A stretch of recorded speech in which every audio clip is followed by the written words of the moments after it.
Alors Pierre vint lui demander, « Seigneur, combien de fois pardonnerai-je à mon frère lorsqu'il péchera contre moi? Jusqu'à 7 fois ?»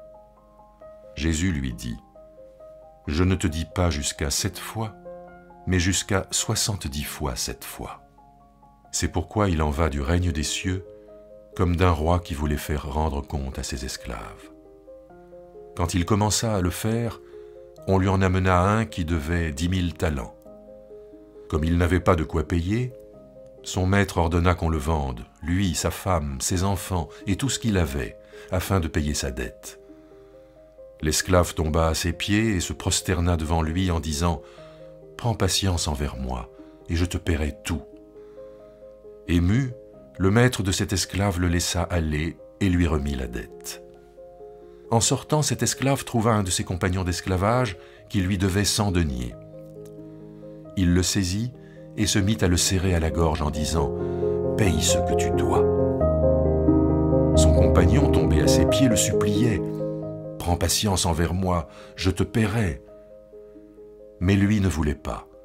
Il alla le faire jeter en prison, jusqu'à ce qu'il ait payé ce qu'il devait.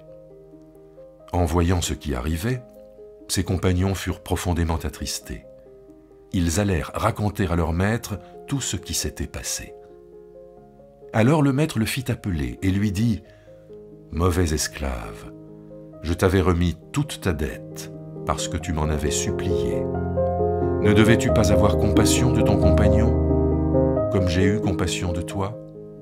Et son maître, en colère, le livra au bourreau jusqu'à ce qu'il ait payé tout ce qu'il devait.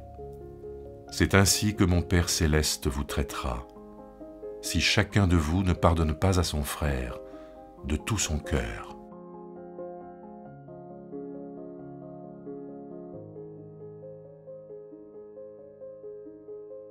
Le passage qui précède, que nous avons médité la semaine dernière, était celui de la discipline de l'Église. Comment faire pour régler un conflit dans l'Église? Et ce texte-là vient pour apporter peut-être la solution ultime au conflit, le pardon. Combien de fois devrais-je pardonner, dit Pierre? La question est légitime. En effet, comment faire pour que le pardon ne soit pas une complaisance par rapport au mal?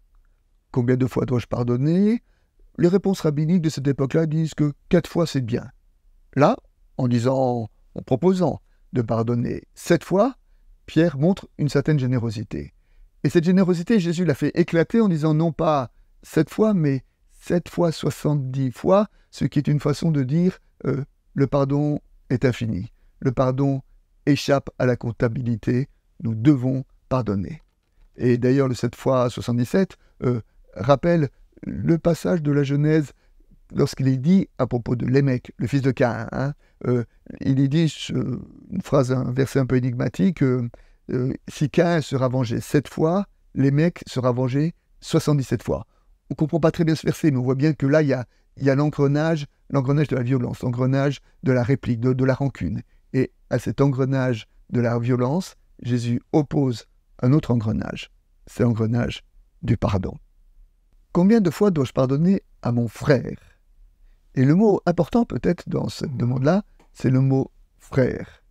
Ce qui définit le pardon, c'est quand le prochain est considéré comme un frère.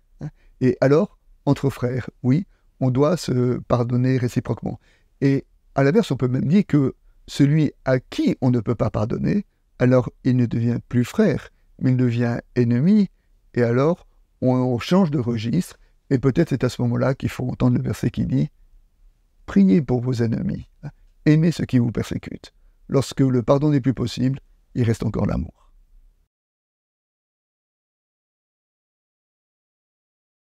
Après cet enseignement sur le pardon, Jésus l'illustre avec une parabole. Et dans cette parabole, il commence en disant « Le règne des cieux est comme un roi qui vient demander des comptes à son serviteur. » Le règne des cieux, c'est donc Dieu qui demande des comptes à son serviteur. Il y a derrière cette idée, derrière cette parole, l'idée du jugement de Dieu. Et je crois qu'il faut revendiquer le jugement de Dieu, parce que le jugement de Dieu, c'est quoi? C'est le marque que notre vie est importante aux yeux de Dieu. La façon dont nous vivons n'est pas indifférente devant Dieu. C'est pourquoi nous devons revendiquer le jugement par rapport à nos adversaires, pour qu'ils soient confrontés à leurs propres manquements, mais aussi le jugement par rapport à nous-mêmes. Il appartient au règne de Dieu. Après avoir été affirmé, après l'affirmation du jugement, nous trouvons la grande annonce du pardon. Car le cœur de cette parabole, c'est quoi? C'est un homme à qui il a été pardonné, remis, une dette de 10 000 talents.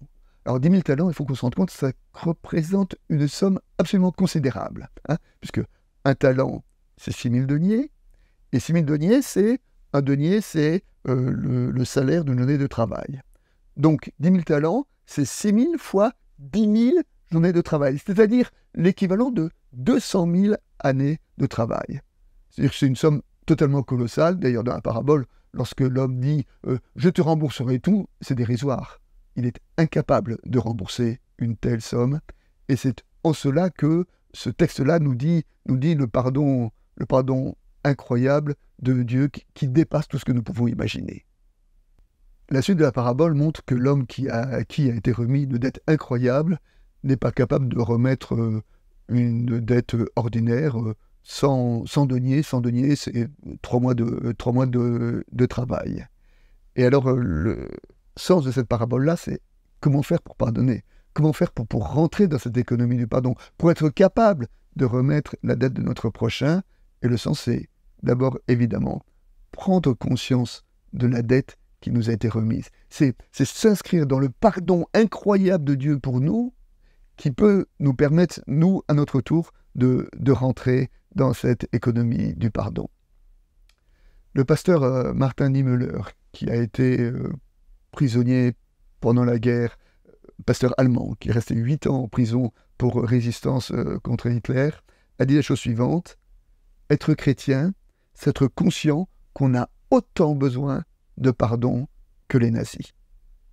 Donc c'est en se sachant pardonner que nous pourrons, à notre tour, entrer dans l'économie du pardon.